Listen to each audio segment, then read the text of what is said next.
Alright, I'm sorry for because it has too long, it's like 4,000 words, so I cannot go off script today. Oh, I have don't to worry read about it. this. So, oh no.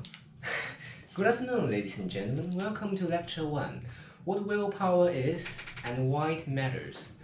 I'm Ryan, and I will be the lecturer for the rest of the quarter on the Seeing Willpower. Now, before I start, I want to ask you a question. What is willpower?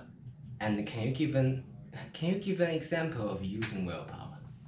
Willpower is a kind of self-control.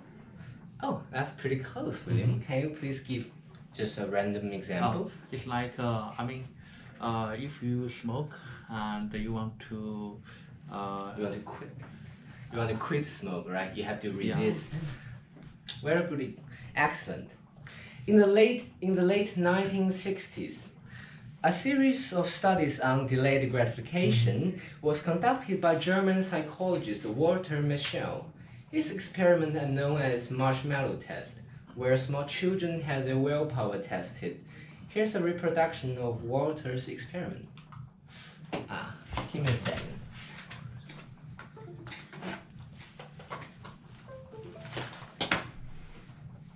Hope it does have some. Okay. It does.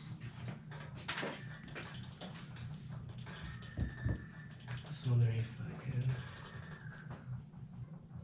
Can you guys hear this almost? Oh, yes. No. Oh, yeah. Here's the deal. Marshmallow for you. You can either wait, and I'll give you another one if you wait, or when I'm coming back, Oh, I know this one. stay in here and stay in the chair. Yeah, it's pretty famous. I know. I remember that my professor used to do this video, the psychology. Maybe you can exit to the desktop. Trust me, I'm a psych major. I know all of that. This is what I'm here for. But, You can change. like stress or something. I'm gonna go do something, and then I'll come back. How about I change the volume first? Maybe you can check the side. Yeah, it does not have. If you have the classroom. This is a model. This is your think center. Nice. You probably Oh, yeah. Oh, good job, G. Sorry, half of them are. My bad. I'm surprised it does have a volume here. Great. So can you use the YouTube? I beg your pardon.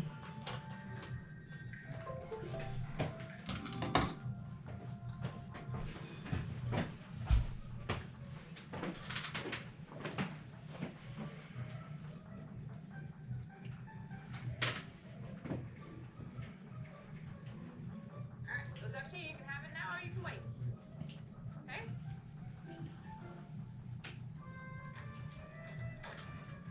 I'll be back. Stay in the chair, okay? Okay.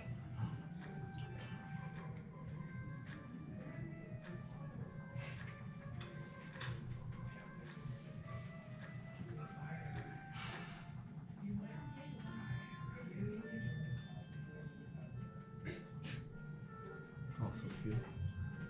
Oh no.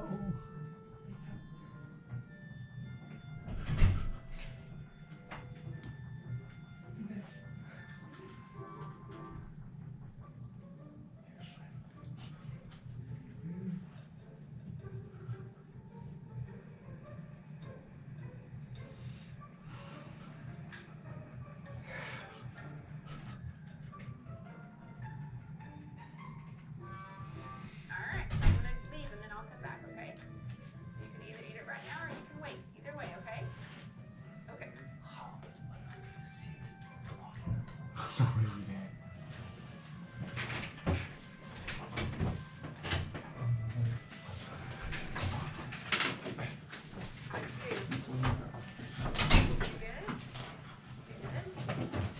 You good? You good? Yeah. So that's how you do it. I need my phone. Thank you, Tom.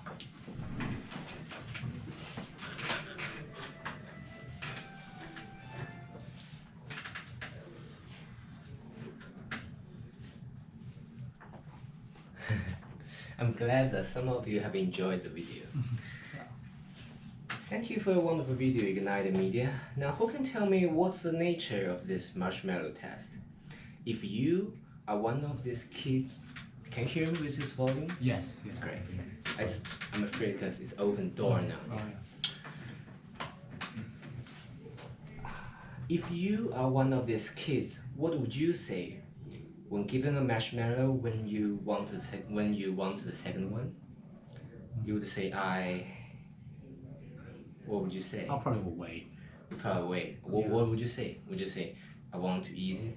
Or would you say I would say I want to eat right now, but I want another one too. So kind of trade off. I'll Yep. wait for the second one. Yep, you said the word. Let me repeat that for you. You said I want to eat that right now, but I won't.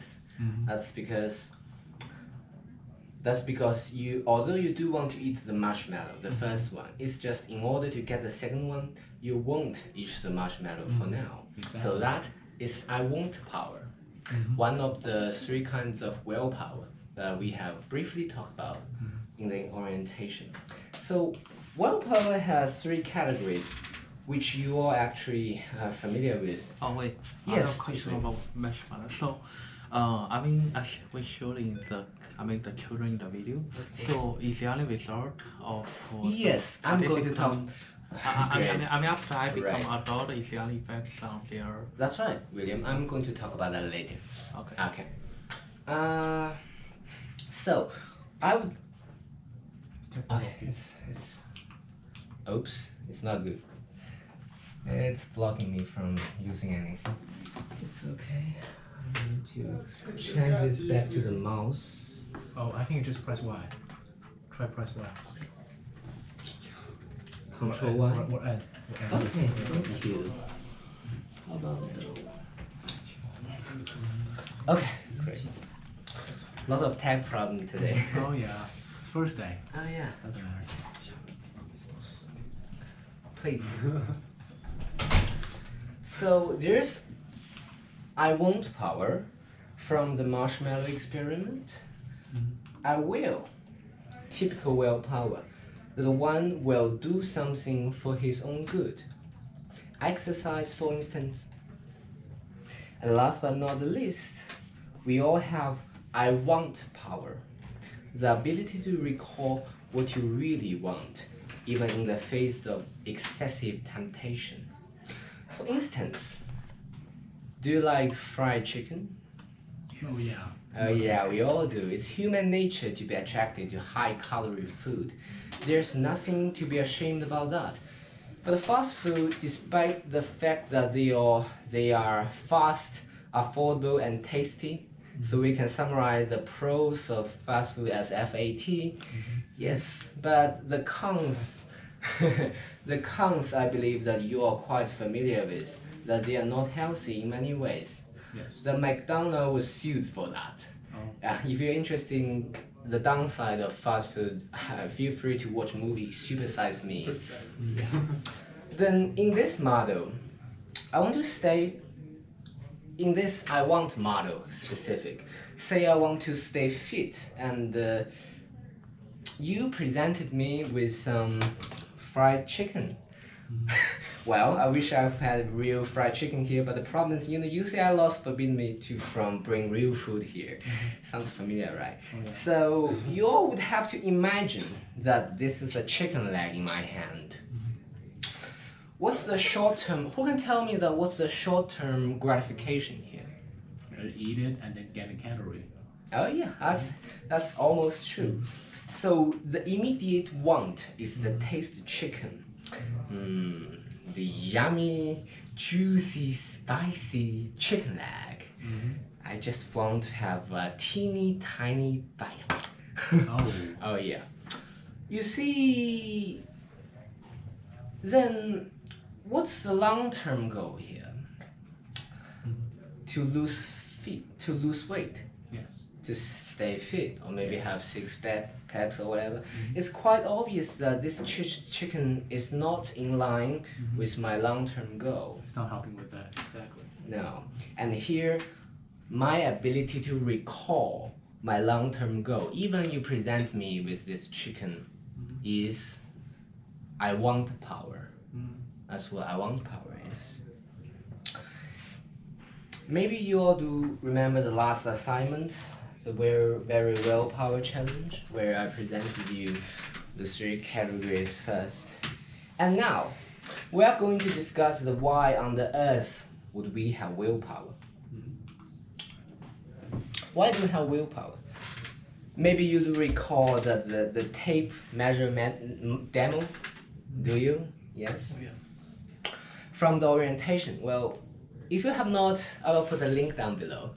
And our conclusion was that we were forged into efficient hunters and gatherers, and our body and mind still have not changed much since then. In other words, we still are or can be efficient hunters and gatherers. So in order to understand our gifts, the why we have willpower in specific, we have to look back into the environment that we once dwell, when we were still hunters and gatherers. Our lives were never as complicated as today. All you needed to do is the following: forage, avoid predators, and, well, intercourse. But since humans are social animals, Homo sapiens work intimately with each other to only survive. People not only cooperate, but they all share all resources. The idea of ownership or property was yet to be invented. You know what we call this? The good old days. The good old days, oh yeah. Yes, indeed. Like you only need to work 4 days a week and the rest 19 hours to do whatever you want. Yes. Or you might die. Oh yeah. Thank you. And among all tasks, your primary object is clear, not to piss others off. Yes. Let's see if we got here. No. And if you do not have want power, either to steal others' rabbit, or other spouse, you may either face death or punishment or banishment. As a gatherer, one's ability to make the right choice not only affects one's personal life, but it also influences the fate of the clan. It's your choice to who. That's rude. I'm not gonna read this. So it's basically your choice.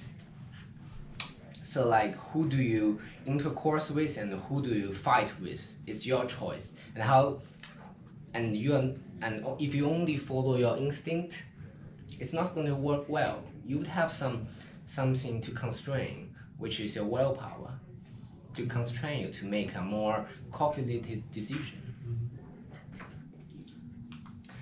Dr. Kelly suggests that as the history marches on, the increasing complexity of our social worlds require a marching increase in self-control, the need to fit in, to cooperate, to maintain long-term relationships, all put pressure on our early human brains to develop strategies for self-control. Our brain caught up, and voila, we have willpower. The ability to control impulses that helps us become fully human.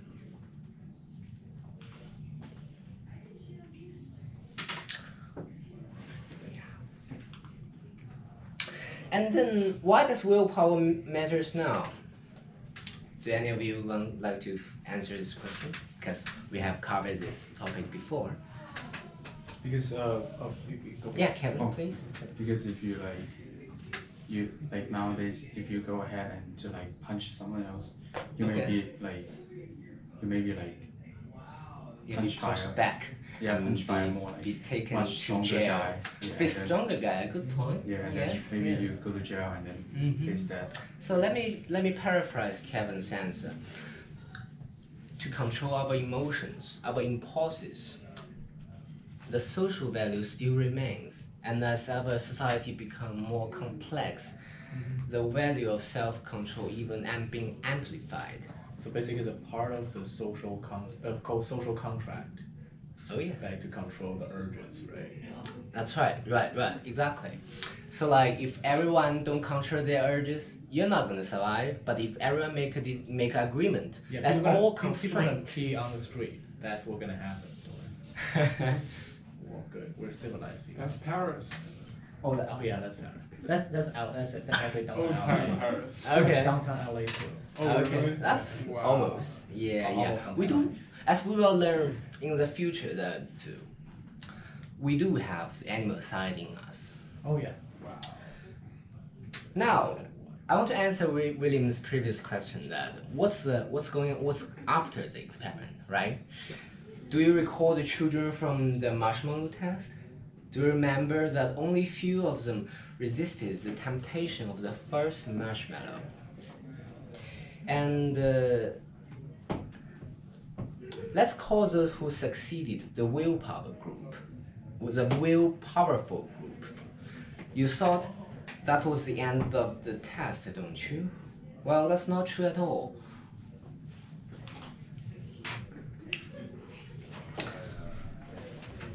The willpower children ended up having so basically those children who resisted the temptation to eat the first mallow, which I call them the willpower children, they ended up have higher SAT scores, lower level of substance abuse, lower likelihood of obesity, better response to stress, better social skills as reported by their parents, and generally better scores in range of other life measures. Oh wait, so Yes. what is obesity? I'm sorry? Obesity. What's So you gain lots of weight. That's obesity. Oh, Yeah, after binging. Yeah.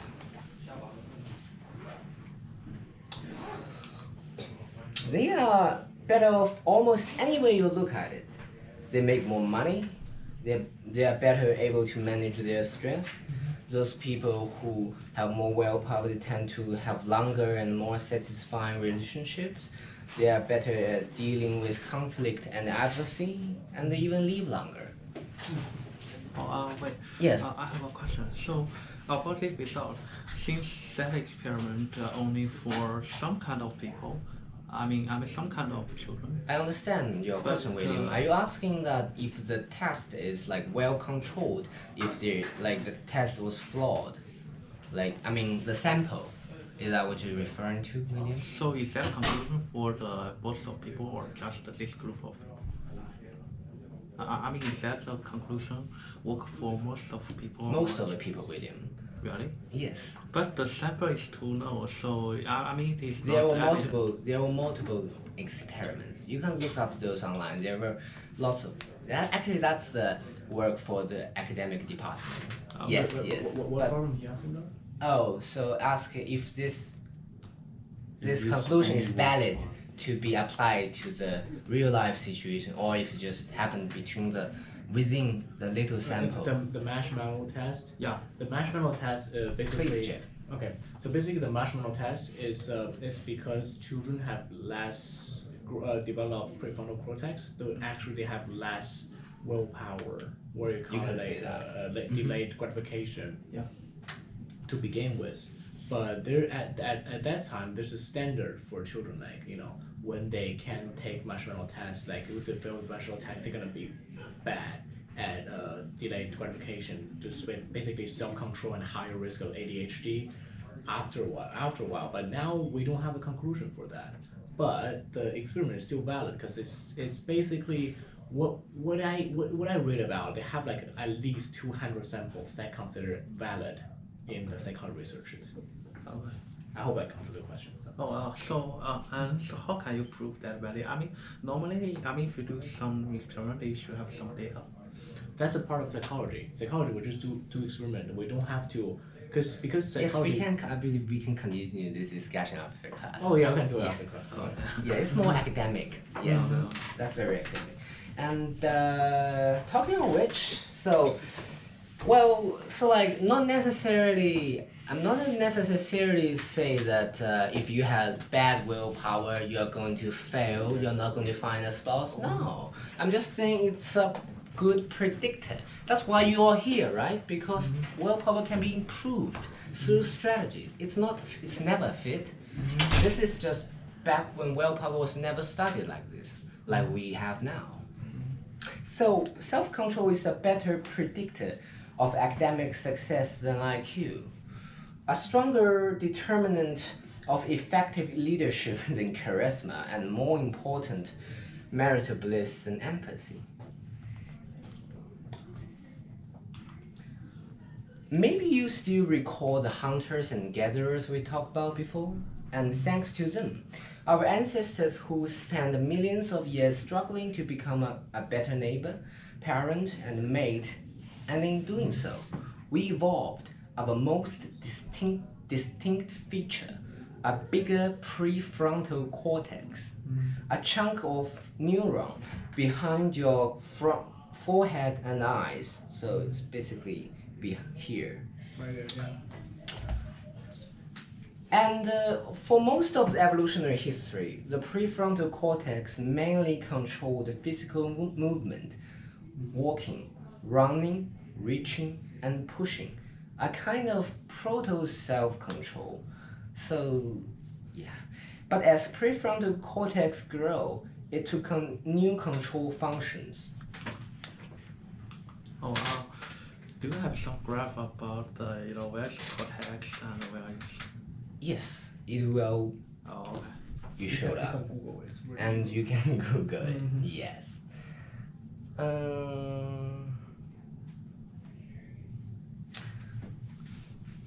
But as the prefrontal cortex grew, it took on new control functions, controlling what do you pay attention to, what do you think about, or even how you feel. Here you are. Okay. That's the prefrontal cortex. Yeah, meet your master here.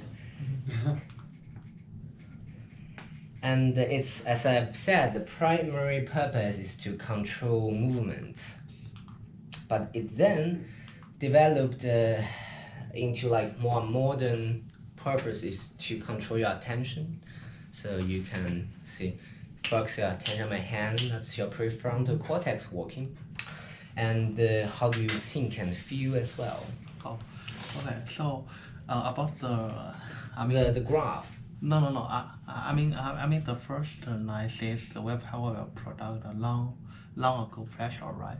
So that means willpower is not exactly completely positive. It's a little bit of has some negative effect. I believe you have misinterpreted this part. Let me do a little bit more explanation.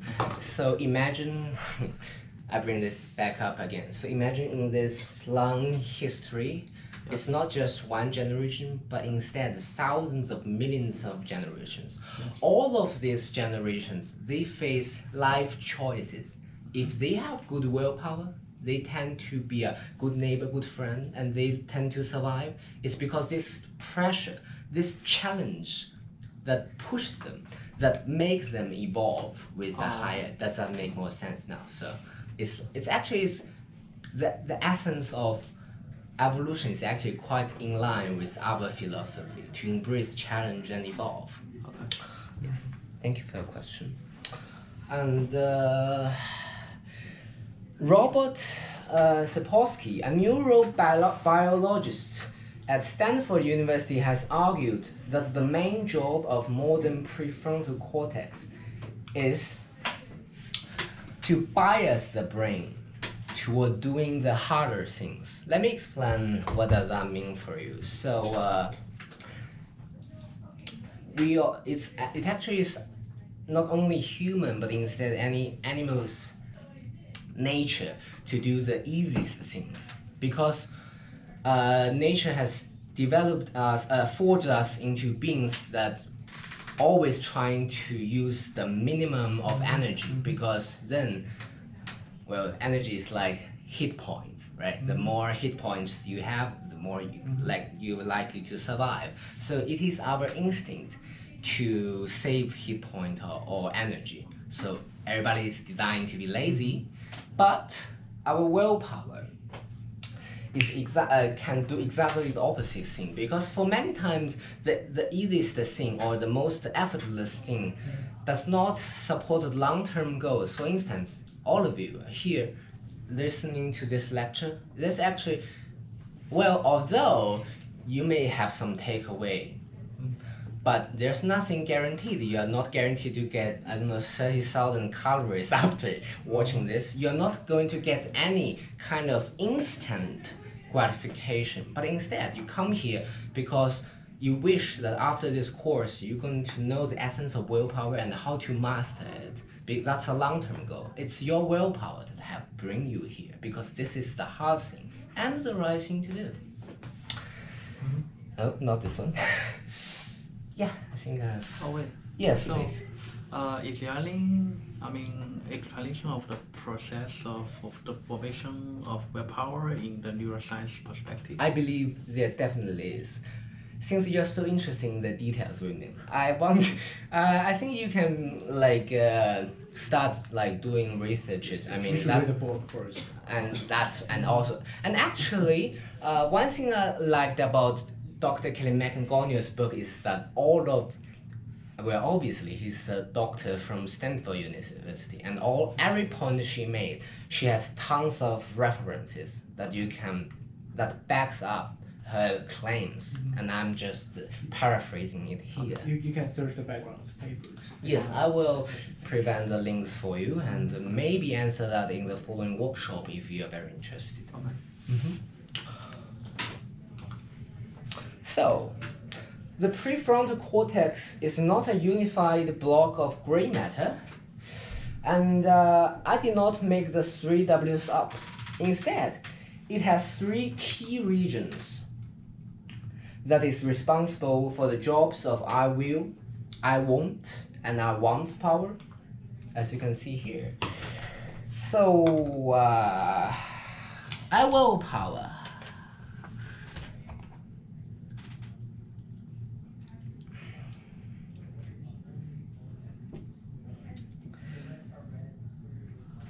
I will power, the first region near the upper left side of prefrontal cortex, specialize in I will power.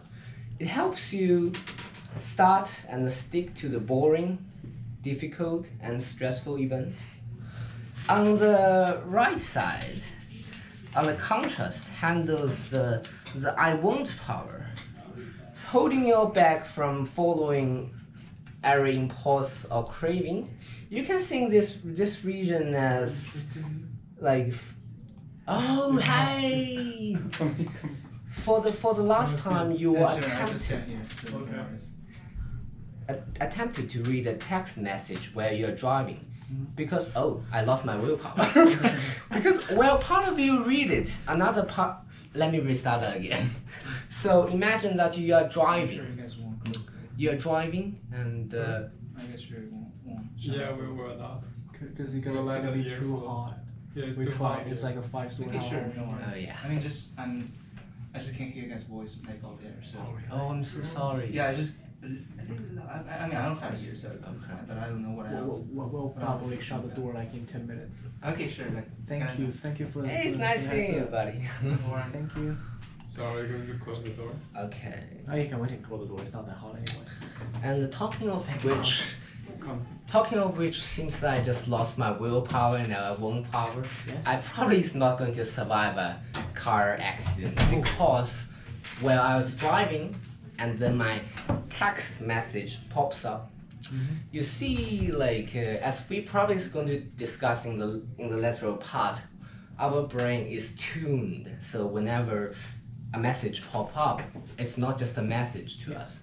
To us, it's a portal to the unknown, some valuable information. It's unknown ability that make the notification very attractive. Yes. So it Our brain loves distractions. that's right. That's why you listen to music and then drive. And if you can watch a movie when you drive, you're gonna do that too. Because it was fun. That's why you buy Tesla. Oh yeah, exactly. Yep, maybe you are. If you can afford Tesla, you probably already have willpower. And I'm just saying, the a notification pop up. Your instinct is to check who texts me. Maybe it's my, I don't know. And but your willpower, your want power in specific, prevents you, constrains you from clicking that up, because it knows it's very dangerous to chat and drive. The third region, just a little bit lower in the middle of prefrontal cortex, I can't read, sorry. It decides what you want. The more rapid, so this region, as you can see here, this region controls the I want power. So, yeah, somebody's laughing. And the more rapidly the cell fires, the more motivated you are to take action or resist the temptation. So if, that's interesting word to put this. This part of prefrontal cortex remembers you what you really want. Even in the rest of your brain is screaming, eat that, drink that, smoke that, buy that. But this is what says. You can see that, you can consider this more like a battle or like two parties chanting to see whose voice is louder. And if your one power wins. Are you talking about ego, super ego, and all Oh, we are about to reach that. We are about to reach that, but not exactly. Interesting. Okay, we will have our, you have already seen the willpower challenge. Let me introduce you to another kind of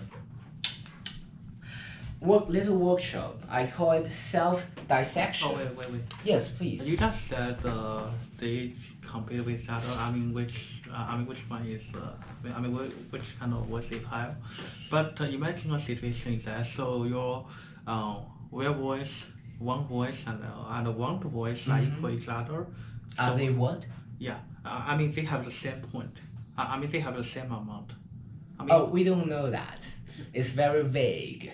Our technology today cannot tell us specifically. We just, maybe, I'm not looking in depth, but maybe it's just when we use this specific kind of function, this part of the brain lights up, then they summarize. Oh yeah, what happened is when you use this part of brain and if you like do delayed gratification and then you put like then the researchers put into fMRI machines, Yeah. they're gonna know which part of the brain using more Yeah, if oxygen. you are not psycho major, Yes. probably not familiar with this. We can talk about this after class. Yes.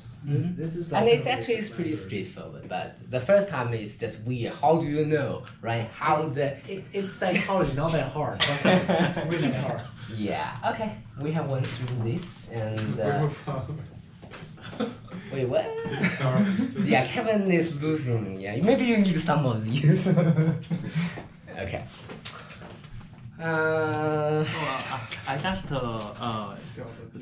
I just found a very interesting situation that so for example, Yes. if you like a girl, for example, If I like a girl. yeah, so you will so you will Good imagine question, that right? so I will accommodate with that girl, but you think you want to accommodate with that girl. You want what?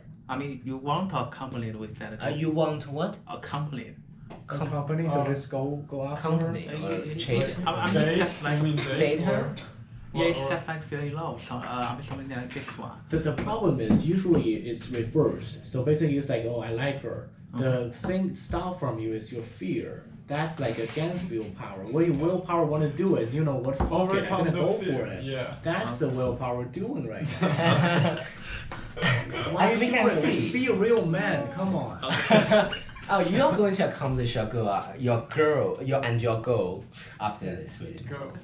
Okay, so it's like, have you seen this movie? Always remember your name. Yeah. It's like this part. Always remember what you want. But never mind. Yeah. I thought it's magic, which made you forgot your name. Okay, so I call this part the self-dissection. It's not that bloody gore. It's just I want you guys to ask yourself a question: that what is the hardest? Every willpower challenge. Oh, so now it's a good time to take some notes. No, I mean it. You might. Yeah. It's going to help you guys throughout the week. Okay. Yeah, and we will discuss your Right. progress in the next class. Okay. So, Can you upload this PPT in the WeChat group? okay, Please. but yeah, okay, I will. Because I want you guys to pay attention at least. Oh yes. So, self-dissection. Every willpower challenge requires doing something difficult, whether it's walking away from temptation or not running away from a stressful situation, I want you all to write this task down as we discuss it in the following workshop. What is the harder thing? And what makes it so difficult? How do you feel when you are thinking about it? Taking William's example as an example. So like if you see an attractive Young lady. well for us young lady, and well we do have a young lady here, right? And the You just totally ignore Melody. I was. the easy thing. What's the easy We're not a thing? young lady. You The can go home easy now. thing is just. How do you Let me ask you, William. Uh-huh. William, say you see a very attractive young lady. What's the hard thing? What's the easy thing? What's the one? What's the easy thing?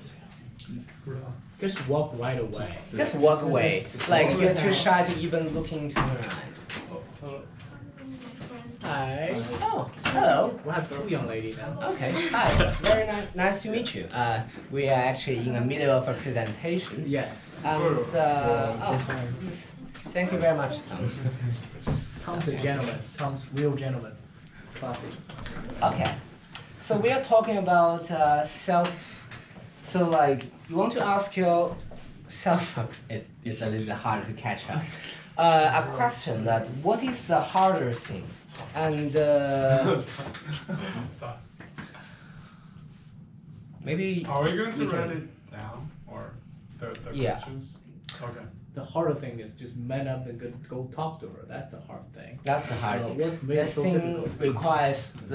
requires more courage. The thing requires more effort.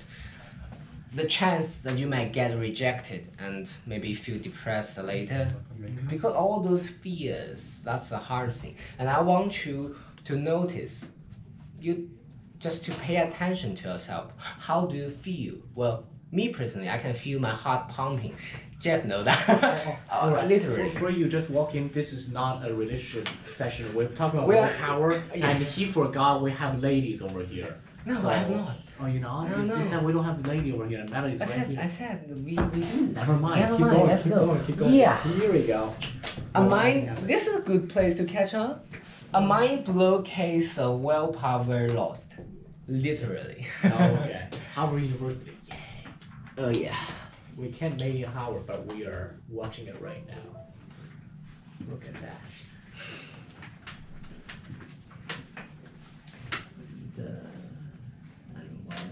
Okay.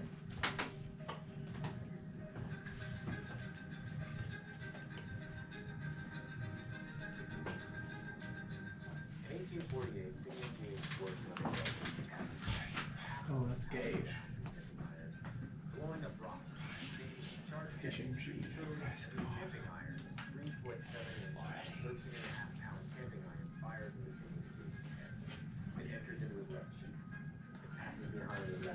Severs his optic nerve, and then comes out his forehead and lands 30 yards away. He was able to survive, and then a 3-foot stone shot transferred through his head. So basically, Gage, a young man who works at a railroad. There's an explosion which caused a metal like this long straight up through his skull, destroyed his prefrontal cortex. The right, the left prefrontal cortex. Thank you for specification.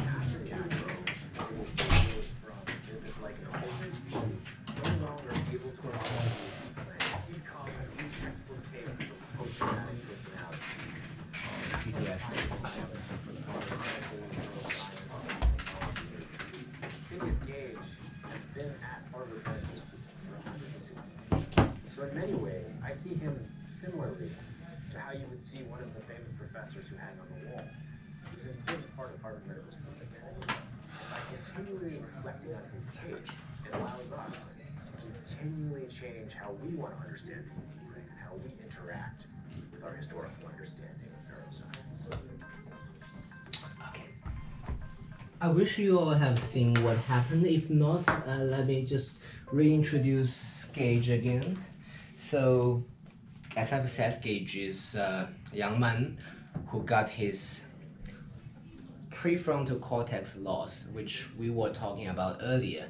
The primary part of a brain which helps us to the origin of willpower. If you do not have a prefrontal cortex, you have zero willpower. And actually, Jeff, could you please remember the name of that psychological surgery, laboratory, or do you know that one? I forgot. Autonomy, something like that. So basically, it's like just pull like a needle from Right. from the patient's eye and Or then nose and destroys your prefrontal cortex. After that, you will be as subservient as a rabbit. that was what happened in the 17th century, because at that time people have no idea what the prefrontal cortex do, and after that they use that to treat schizophrenia, even seizure. It's not working, so no one do it now, but No, that's it's just what part happened. of psychological history. Yes, the dark side of psychology. Thank you, Jeff. So you may have imagined that Gage is never going to be normal again, but actually it only took him 2 months to fully recover. Wow. By November 17, 1848, he was sufficiently healed to return to his regular life. Gage himself reported feeling better in every respect, with no lingering pain. Well, the thing is like, your brain does not actually have any pain receivers. You can expose your brain outside, and you would not feel anything. You don't feel anything. Sounds like a happy ending, but unfortunately for Gage, the story does not just stop here. His outer wounds may have healed, but something strange happened inside Gage's brain. His doctor, Dr. Harlow, described the changes in a follow-up to his original medical report of the accident. The balance between his intellectual faculties and his animal, well, this is very and animal propensities seem to have been destroyed. He is in fitful, irreverent, indulging at times in the grossest profanity, which was not previously in his costume, manifesting but little deference for his fellows, impatient of restraint or advice when it conflicts with his desires, devising many plans of future operation which are no sooner arranged than they are abandoned. This regard his mind radically changed so decisively that his friends and acquaintances said he was no longer gay. This is written in a fashion that we are not quite familiar with. Let me explain it a little bit. So what the doctor said about what happened to Gage after he lost his prefrontal cortex is that he appeared to have no constraint over himself. He appeared like an animal, and he will often indulge himself for so he just eat or drink or do whatever he wants when he wants to. And also this part talking about making plans, so he still plan but never fulfill it. He would plan something, make something up, then abandon it. So never plan as we do.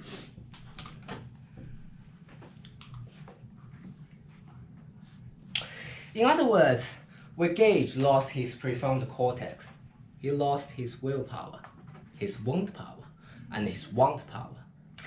His iron will, something that seemed like an unshakable part of his character, had been destroyed by the taming iron that blew through his skull. Most of us do not have to worry about ill-timed explosion robbing us of our self-control, but we have a little Finnick Gage in us. Kevin? Do you know,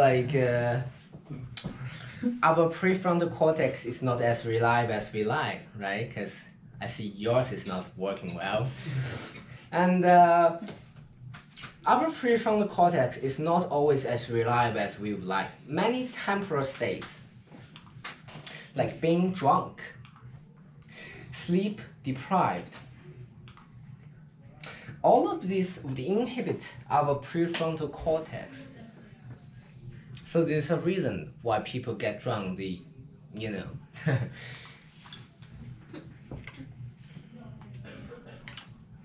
These are like magic portion, which I call gauge turners. It's going to render us willpowerless, leaving us less able to control our impulses even though our gray matter is still safe in our skull. That's because while we all have the capacity to do the harder thing, we also have the desire to do exactly the opposite. This impulse need to be restrained, and as we will see, it often has a mind of its own.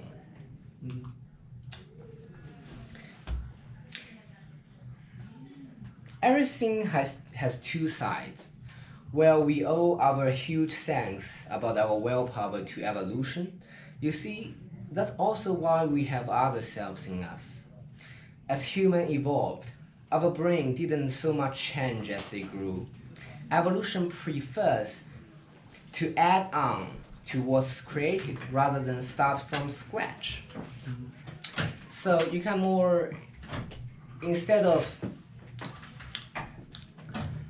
so our willpower is more like something, it's like an add-on, like something we plug into our brain.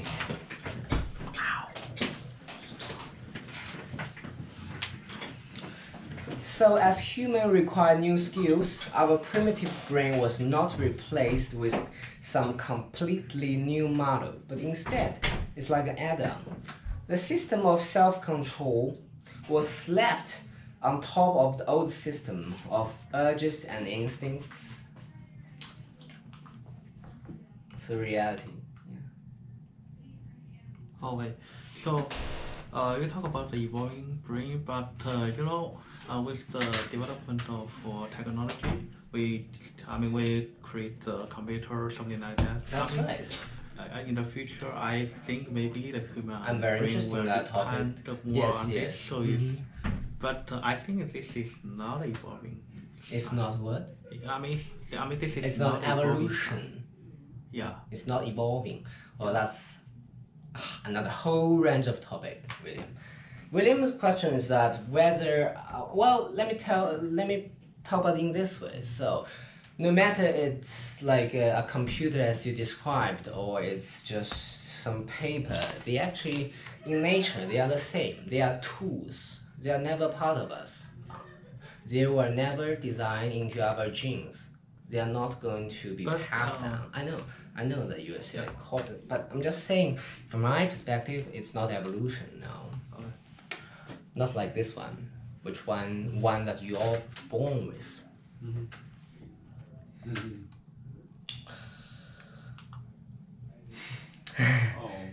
So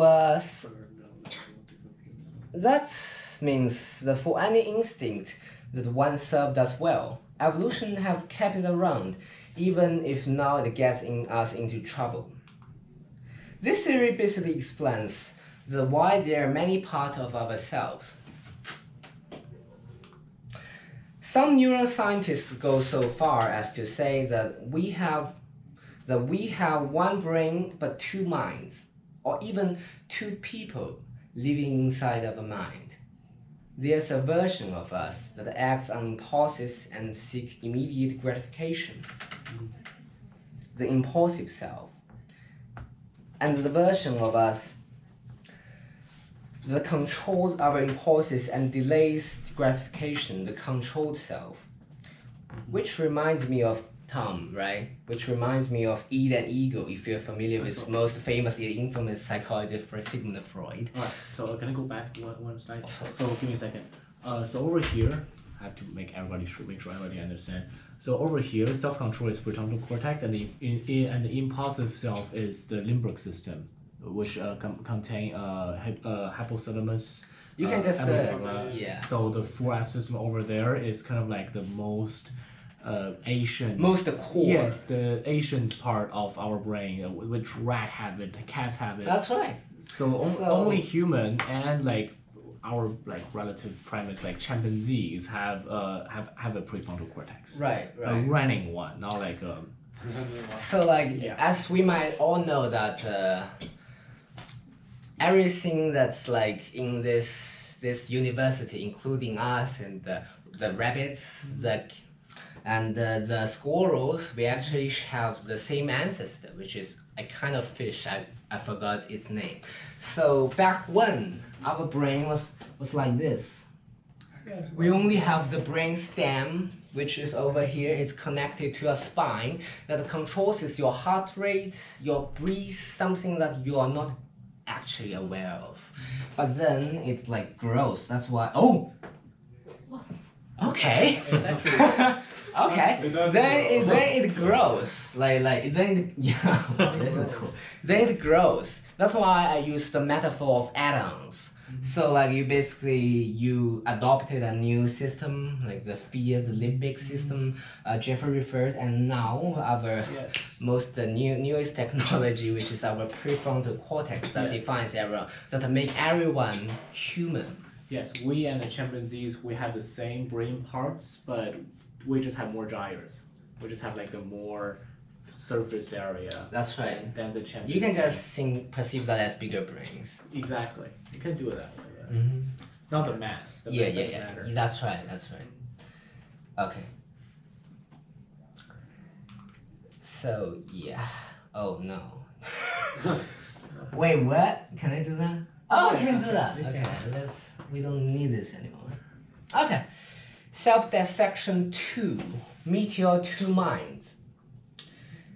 Every willpower challenge is a conflict, like I said before, between two parts of oneself.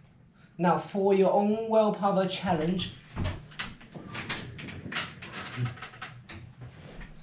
welcome back, Kevin. We just entered our second self-dissection section. You're right on time. Okay, yeah. So, Kevin, I want you to meet your two minds. You see that you may perceive yourself with only one soul, that you never notice, oh, there's another me talking. But the reality is that there are many parts of us. Have you guys watched the movie? I forgot its name. So like, in the movie, it looks into a little girl's brain where they have happy, gross, sad. Outside, Oh inside, yeah, outside, inside out, right? Inside out. Inside Yes, exactly. That's Is it pretty- Disney? Yeah. That's Disney, yes. yeah. That actually I watched is. that during the trip from China. Oh, that's nice. Yeah, this summer. So if this is a little bit hard for you to imagine, that's a good example, and you can watch it if you have not. And so in this one, I want you to meet your two minds. Every willpower challenge is a conflict, a war between multiple selves or two parts of oneself. For your own willpower challenge, describe the competing mind. So, what does the impulsive self want? Some people find it helpful to give the other self some names because it's like it's I don't know, it's strength to talk to yourself, but you can refer some, for instance, like the part of you that want instant gratification from food, you can call it cookie monsters. The part of you that like to complain about everyone and everything, you can call it the critic. It's just a metaphor. So this strategy helps you guys to perceive yourself not only as one entity, but instead multiple parts. So you will be, as we will talk later, more self-aware. So give a name to this version of yourself can help you recognize when they are taking over, and also help you summon your wiser self, aka the prefrontal cortex, for some willpower support.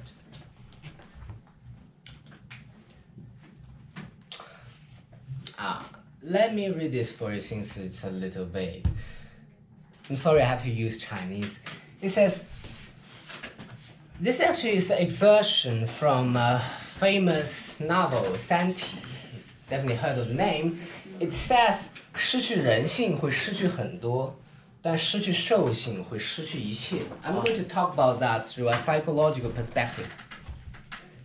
I know it's tempting to think about our self-control system as being the infinitely superior self, and our desires, more primitive instincts, as an embarrassing vestige of evolutionary past. Even me myself used to use a wallpaper titled "Praise the hairstyle," indeed, literally, as if it's a quote. Sure, back when we were hunters and gatherers, those instincts helped us survive long enough to pass on our genes. But now, it seems that they just get into the way, leading to health problems, empty bank accounts, playing phones during middle of lecture. Ethan calls me. He's looking It's for okay. the. And the sexual encounters we have to apologize for on national television. It seems that these desires or other parts of ourselves have become a huge burden, one that we can get rid of.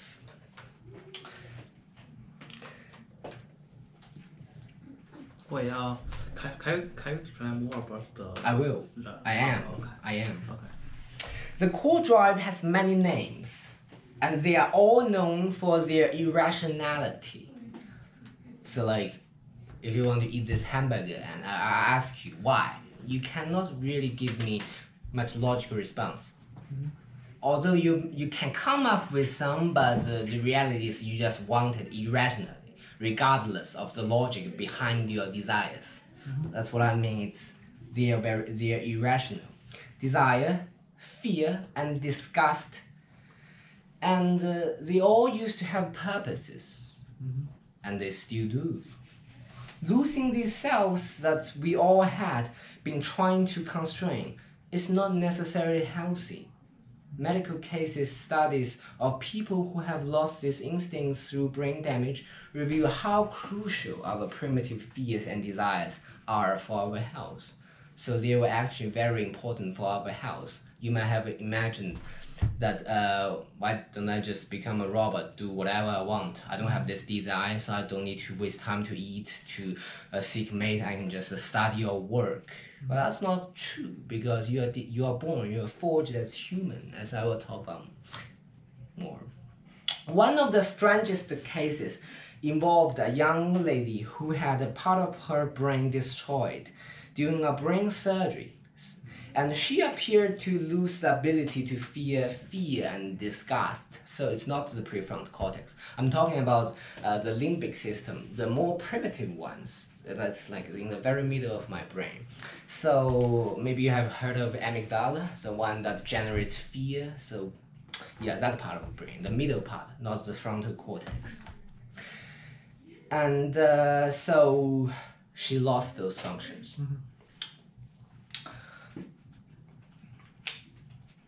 So which robbed her of two of the most distinctive sources. Yet, losing these instincts, these other selves, you may have imagined that it must have amplified her willpower, as we have discussed, but it's not the case. You see, when she didn't develop the habit of stuffing herself of food until she got sick. And she frequently asked her family members for sex, not exactly a model of self-control. You may have wondered, like, what's happening here? What am I talking about, right? Alabama. Oh, what's that? So what you just said? I think that's what it that's what it made the joke. Okay. So let me make another example. So how exactly does other more primitive selves help you gain to be more self-controlled? Say like you are eating fried chicken. Have you all eaten fried chicken, right? Yes. Have you all eaten a lot of fried chicken? Yes, raising kids. Have you realized after you eat a lot of fried chicken, have you find them a little bit disgusting? Oh yeah. It's pretty oily, pretty fat. You don't want to see that anymore. It feels like, because that's the second self-control system running. Disgust and also fear.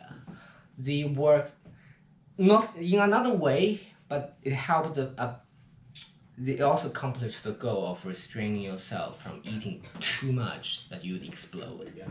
It's like a threshold, like the preventing yourself from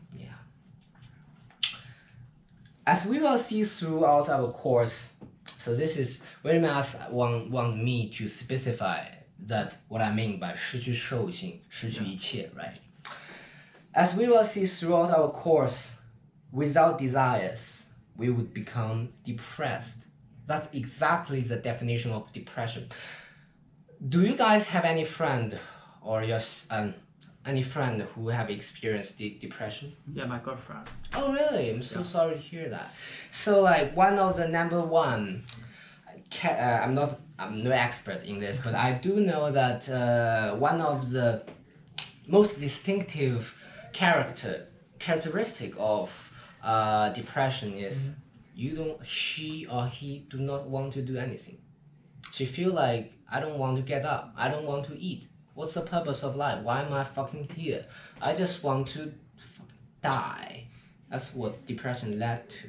That's what I mean when you lose your animal self, you lose everything. So basically, there's no goal-directed self, or there's no goal-directed self-control. Yeah, it just The it rewarding understands system is not working in your head. You lost Right. the dopamine by doing all those things. That the make you core happy. drive as an Understand. animal, not necessarily as a human. We are human, yes, but we are also animals.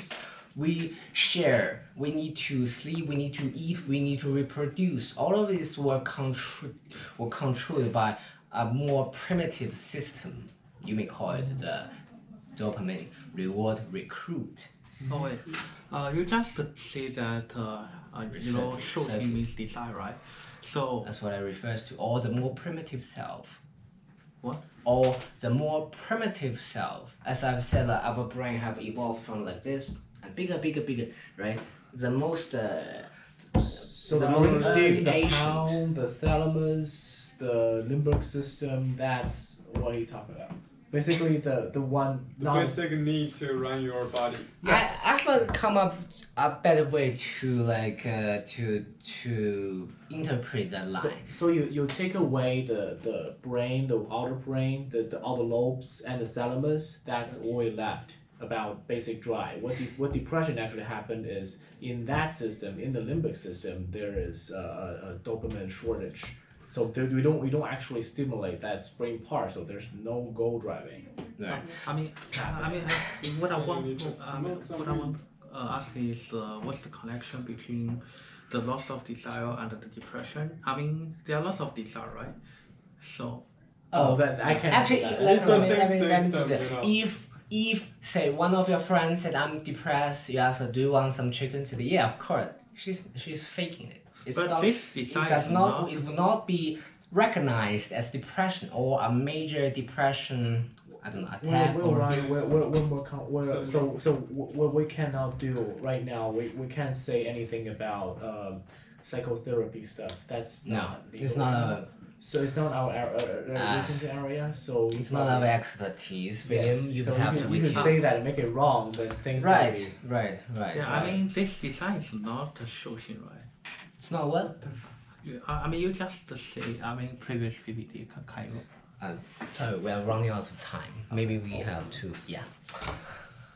Okay, so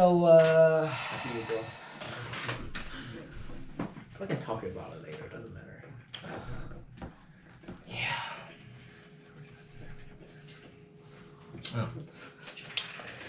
So, part of succeeding at your willpower challenges will be finding a way to take advantage of and not fight such primitive instincts. Neuroeconomics have discovered that the self-control system and our survival instinct do not always conflict. Instead, they might corroborate. How, you may ask?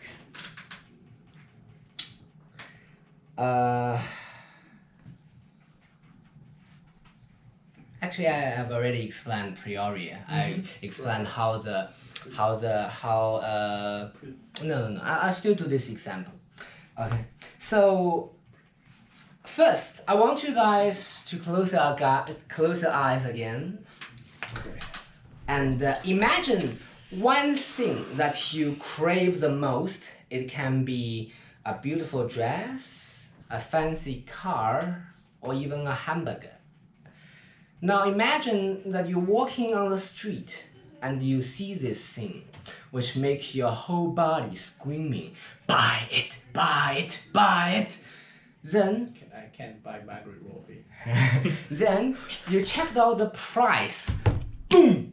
$2 million US. Oh, For a hamburger. I'll buy it. Yes, I'll that's buy it. right. Before you saw the outrageous price, you would have needed to summon your prefrontal cortex to negotiate with yourself, to shut down the spending impulses. But studies have shown that by the time that you saw the price, our brain can stimulate a feeling, as if you are punched to the gut. So you are perceiving pain is what you perceive when you see the price. How fascinating that. And that instinctive shock is going to make the job easier for your prefrontal cortex. You see, your old system just made your life easier. As we aim to improve our willpower, by no means I'm encouraging you all to dehumanize yourselves and declare war to our animal instincts. We do not need to be like Mr. Spock. Oh yeah. We do not need to be purely rational and to achieve our goals. Quite on the contrary, we look for ways to use every bit of what it means to become human, including our most primitive instincts, from desire to pleasure to the need to fit in to support our goals. Let me introduce you to the first rule of willpower. Know thyself, from Socrates, maybe. Self-control is one of mankind's most fabulous upgrades, but it's not the only one. We also possess what they call self-awareness. Our ability to realize what we are doing as we do it and understand why we are doing it. You see, without self-awareness, the self-control system would be useless.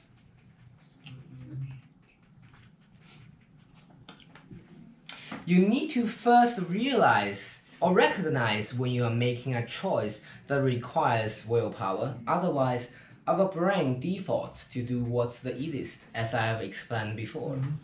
Consider a smoker who wants to quit. She needs to first recognize the sign of craving before she can summon her willpower to restrain her cravings. Have you guys watched a movie, Pacific Rim? Oh yeah. Where people driving huge robots?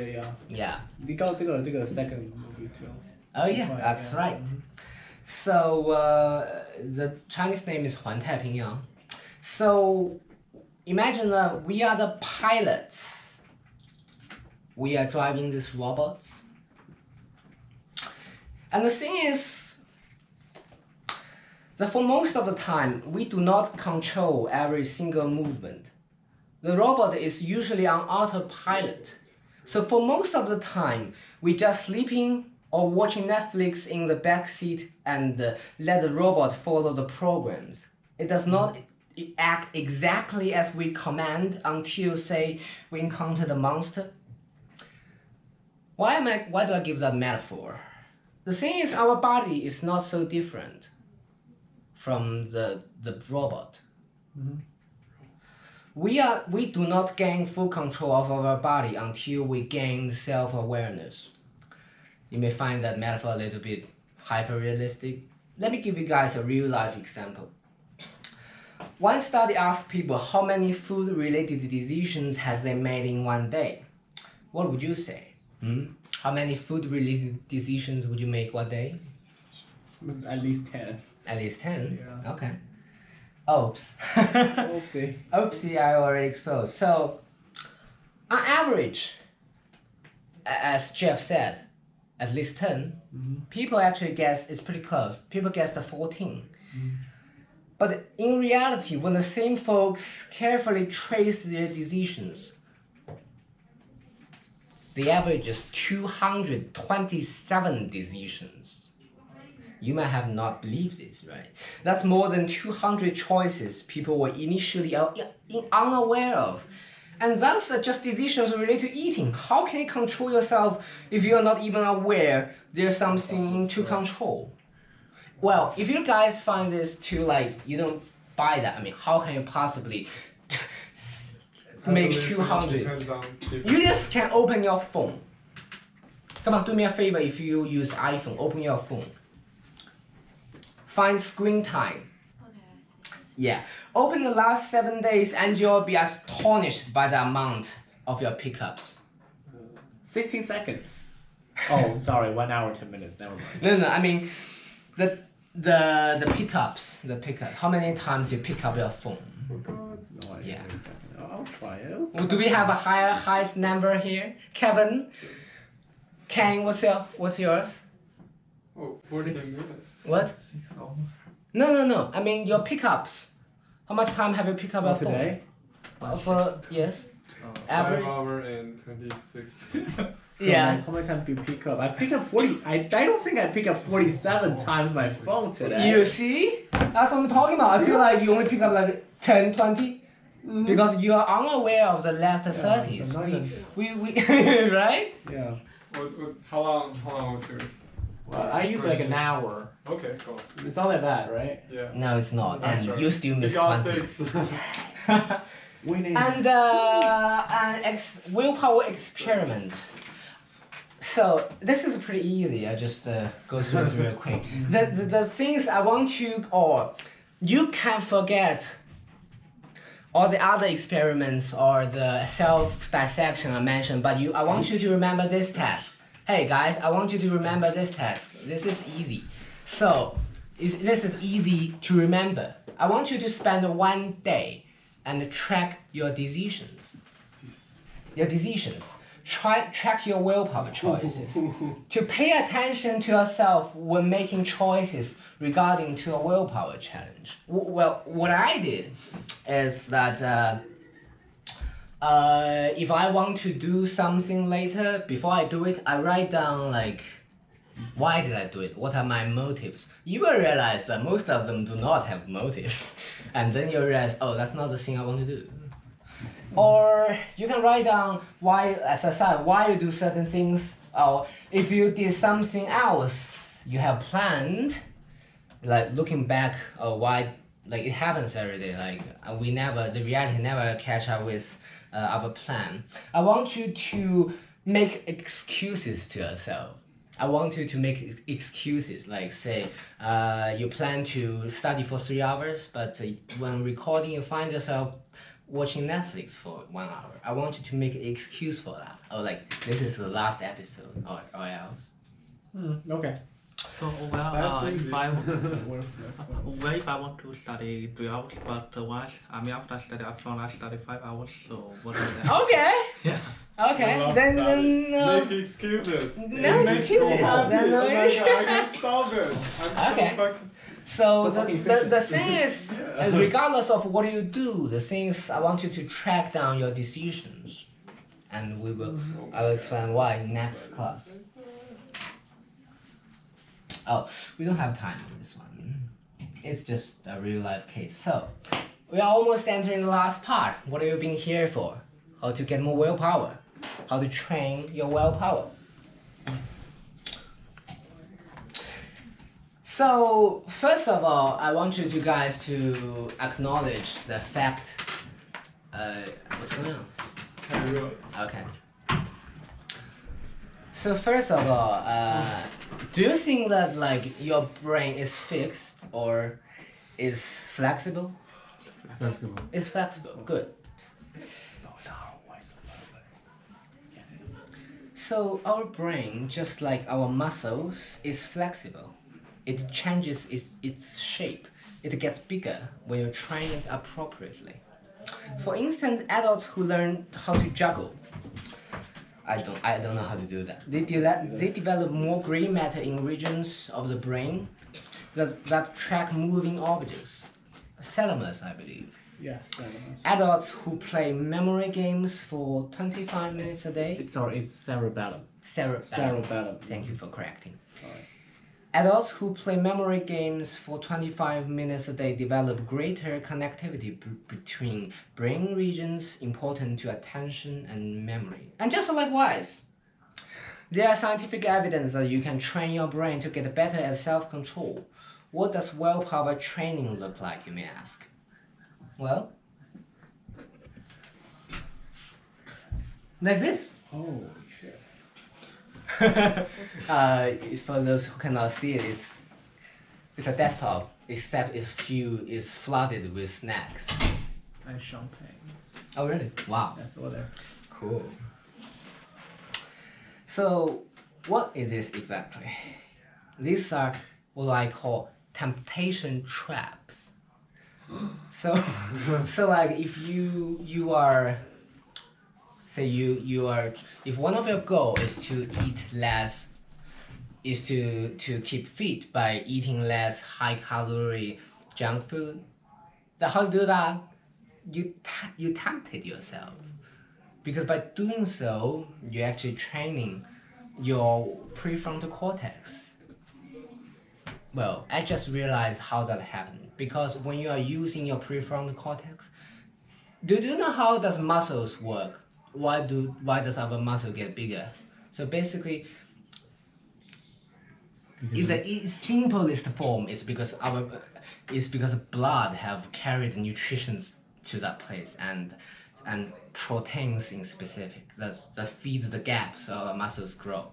Just like a wise. I don't know what material made of our brain, but just like a wise. When we are using our brain, we are actually subtracting blood, letting blood flow into our brain. That's actually why when after lunch we feel so sleepy because blood being subtracted to our stomach. Okay, so what exactly happened is in the brain parts, there's the synapse between each neuron strengthens every time you like. That's right. When That's another perspective. Yeah, when yes. every action You potential fire. was performs, they're gonna Right, strengthen that. right. Yeah. Okay. It worked that way too.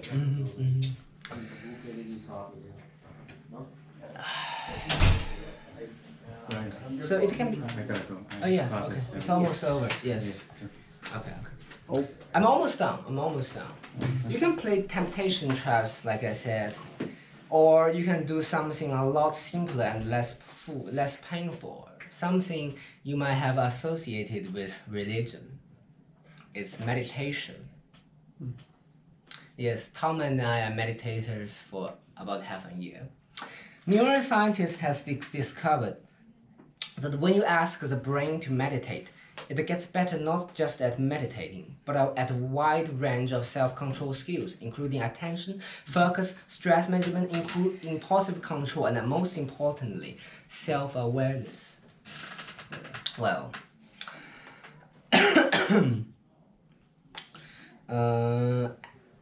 I originally designed to let Tom to walk you guys over through how to meditate, but since time is not allowing today, we will move that section to the next Monday in our next workshop. Okay, someone is about and let me just do a quick summary. Sorry for me.